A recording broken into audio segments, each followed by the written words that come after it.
On July 23rd, an oil tanker was burning in the Red Sea. Yemen's Houthis claimed attacks on two Saudi vessels. One strike was independently confirmed. Oil climbed above $100 a barrel. That same day, Kepler counted only one verified tanker crossing the Strait of Hormuz. Ship tracking has blind spots during war, but the direction was unmistakable. Traffic was near a standstill. Donald Trump responded with a warning. If the Houthis attacked again, he said, the United States would hold Iran responsible and inflict major military punishment on both Iran and the Houthis. That is a politically consequential attribution, not a proven chain of command. The Houthis receive Iranian weapons and support, but they also pursue their own conflict with Saudi Arabia.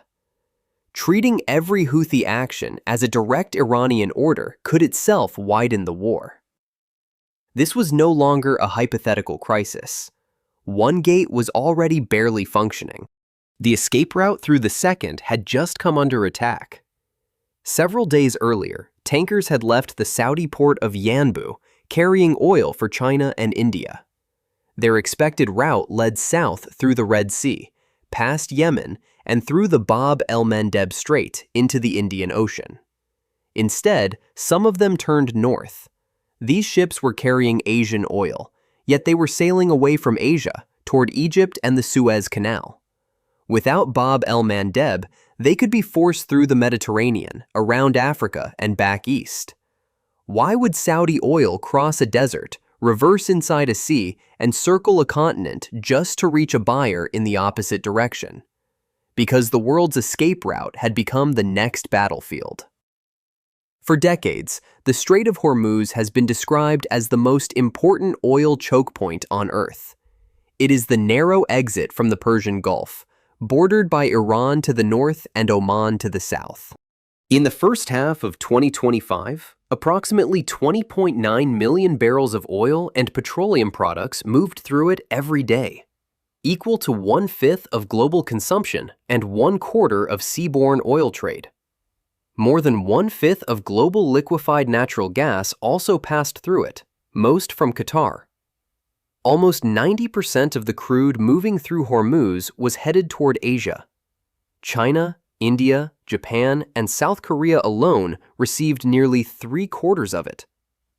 Saudi Arabia began preparing during the Iran-Iraq War in the early 1980s, before attacks on tankers peaked. Its answer was the East-West pipeline. The system begins near Abqaiq, Saudi oil's processing heart, and travels approximately 1,200 kilometers to Yanbu on the Red Sea. If tankers could no longer leave through Hormuz, Saudi crude could move over land and be loaded on the opposite side of the country. In 2026, the crisis this system had been built for finally arrived. As traffic through Hormuz collapsed, Saudi Arabia increased flows toward Yanbu. Additional pipeline capacity was brought into service, raising the system's stated capacity to as much as 7 million barrels per day. At first, the strategy appeared to work. Saudi oil continued reaching international markets even while many other Gulf exporters were trapped behind Hormuz.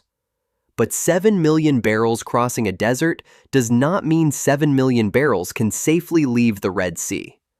A pipeline is only one section of a larger machine. Yanbu cannot necessarily load and export the full nameplate volume arriving through the pipe. Oil must be stored, matched with available tankers, insured, and carried through another dangerous waterway.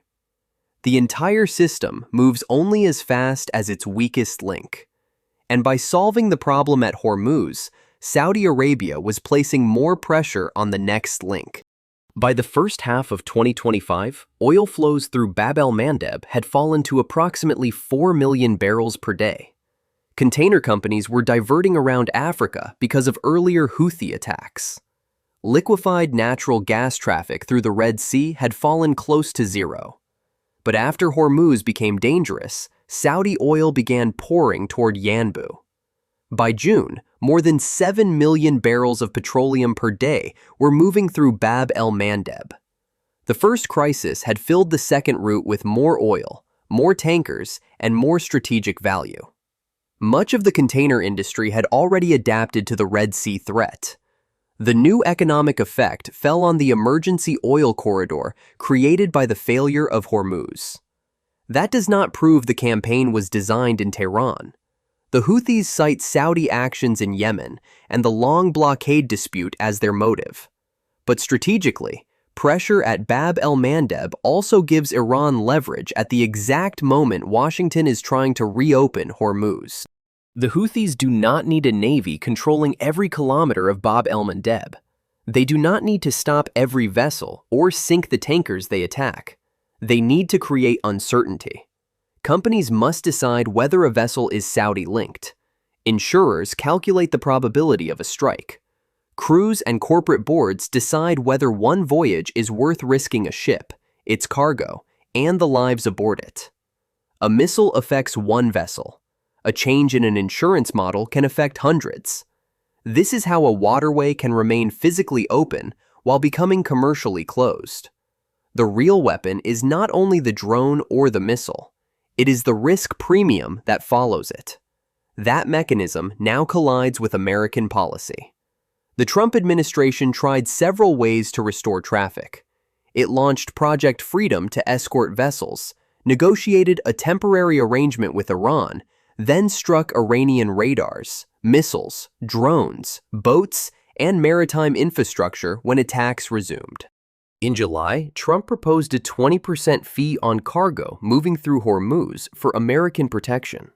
He abandoned it the following day, after legal objections and alarm among Gulf partners. But the proposal revealed something important. Freedom of navigation, once treated as a shared foundation of global trade, was being discussed as a service that a military power could sell. If passage through international waters becomes something states can charge for, selectively permit, or threaten to remove, every choke point begins to resemble a geopolitical toll booth. Trump now has three tools. He can combine them, but each carries a different danger. He can intensify strikes. That may destroy launchers and radars, but also encourage wider pressure through Iran's allies. An attack intended to reopen Hormuz may produce more attacks at Bab el-Mandeb. He can organize convoys, but concentrating warships, tankers, and crews inside narrow waters creates danger. One mistaken target could turn an escort into a larger confrontation. Or he can negotiate. That might lower prices, but would not end the Houthi-Saudi conflict or immediately restore confidence. This is the political trap. Every side says it is acting to restore security, yet each new military step increases the number of ports, bases, ships, and pipelines that can be targeted. Saudi Arabia has already rejected the Houthi blockade and promised to protect commercial shipping with firm and resolute measures. That could mean strikes on missile launchers, drone depots, radar sites, and command centers in Yemen. But Saudi Arabia spent years trying to leave that war. Large-scale fighting had declined after the 2022 truce. A renewed campaign could reopen a conflict that proved extremely difficult to end. The Houthis can disperse mobile launchers and retaliate against Saudi airports, ports, and energy facilities. To protect the pipeline's outlet, Riyadh may have to return to the war that the pipeline was supposed to help it survive. And the next target may not be a ship. Tankers move. Pipelines, pumping stations, storage tanks, and loading terminals do not. An attack on one tanker can destroy one cargo. An attack on a loading berth at Yanbu could delay many future cargoes. Damage to a pumping station could reduce the flow of the entire east-west system. A strike near Abqaiq could threaten the processing center feeding the pipeline itself. The most dangerous escalation would therefore begin when attackers stop targeting the route and start targeting the machinery that makes the route possible. For now, the crisis remains selective. Some Saudi-linked vessels have changed direction. Insurance costs are increasing. On July 23rd, oil returned to around $100. If attacks become regular, large operators may stop using the southern Red Sea. More Saudi crude would be pushed north towards Suez and Egypt's Sumed pipeline. But a fully laden supertanker may sit too deep in the water to cross the canal. It must discharge part of its cargo into Sumed or transfer it to smaller vessels before continuing. The escape route, therefore, creates another transfer point, another capacity limit, and another place where delays can accumulate. This is the hidden mathematics of maritime disruption. The world does not need to lose a single tanker to lose transport capacity. If a voyage takes 20% longer, the ship completes fewer voyages. Effective capacity falls, although the physical fleet is unchanged.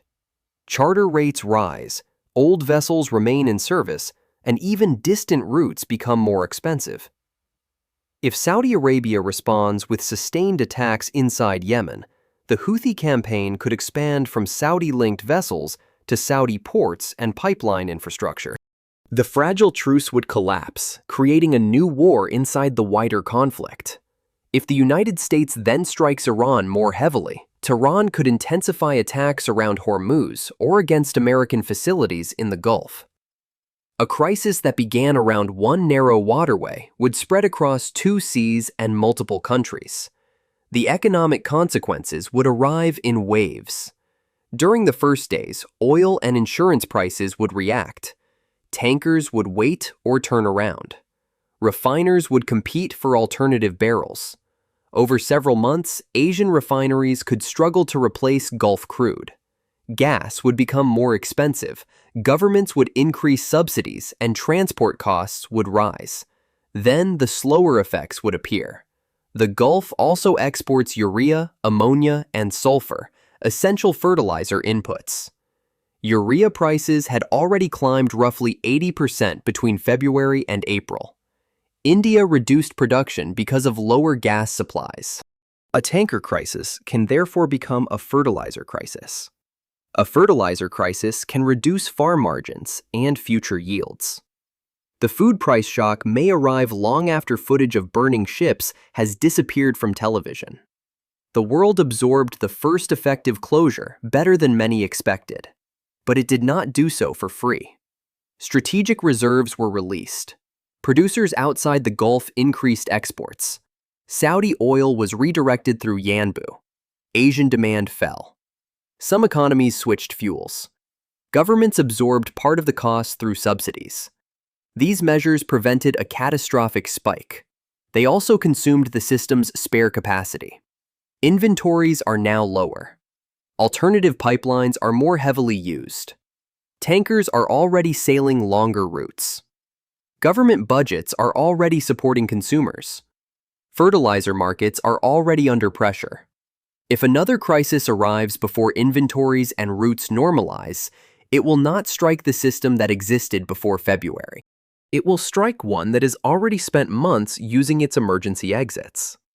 A smaller attack could therefore inflict greater economic damage. The response has started a new race of megaprojects. The Emirates is expanding Fujairah outside Hormuz. Across the Gulf, new terminals, railways, and pipelines seek routes no single actor can close. These projects reveal a change.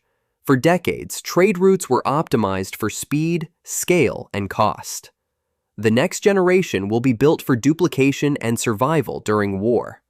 The world is no longer building only the most efficient route. It is building the route most likely to remain open during the next crisis. Yet no railway or pipeline can cheaply replace the enormous capacity of maritime trade.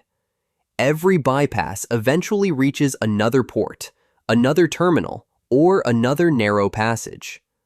The East-West pipeline worked exactly as intended. It carried Saudi oil away from Hormuz and across an entire country. But by working, it concentrated millions of barrels at another seagate. The backup route did not fail.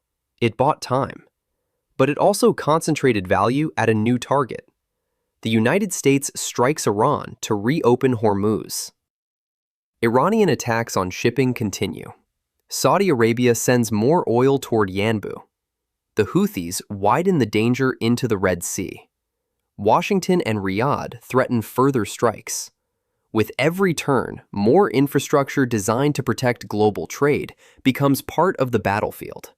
Redundancy has bought the world time, not independence. Every crisis consumes another layer of protection. The danger is no longer that one sea gate will close. The danger is that the next crisis will begin before the world has recovered from the last one. The world did not escape the choke point, it moved it, and the war followed.